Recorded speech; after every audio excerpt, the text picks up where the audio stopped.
I had kind of built this wall around myself to protect me and protect the kids.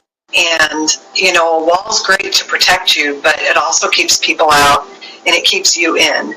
And so I really started to isolate. I went to work, I took care of my kids, I took care of my house, I went to work, I took care of my kids, I took care of my house.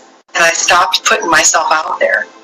And so the isolation that I had built on this side followed me over. As soon as I figured out that this was the eternity that I had created, as soon as that realization happened, there was this rumbling and it exploded open.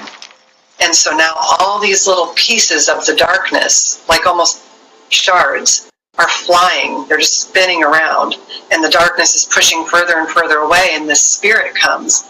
And I didn't know who she was at first, and she's just larger than life. Orange hair on her head that is so bright, it's on fire.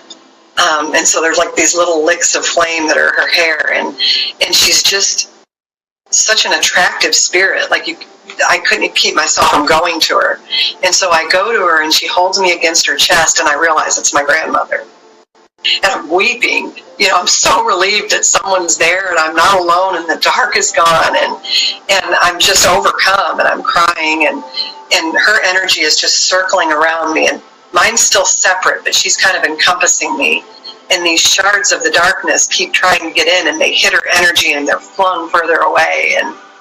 And she's holding me and I'm crying, and she says telepathically, because they don't speak, but she says, "Calm yourself, dear one." And the words were like, if any of the people who watch this have ever been given like morphine or fentanyl or whatever, IV for surgery, that immediate rush that you get that's like super relaxing and you can feel everything.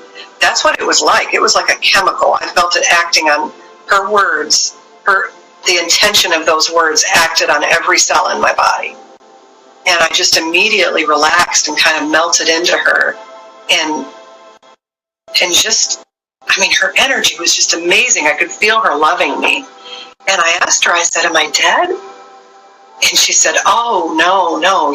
She said, "It's like you learned in science. Energy can't be just created or destroyed. It just changes forms. It's true here too.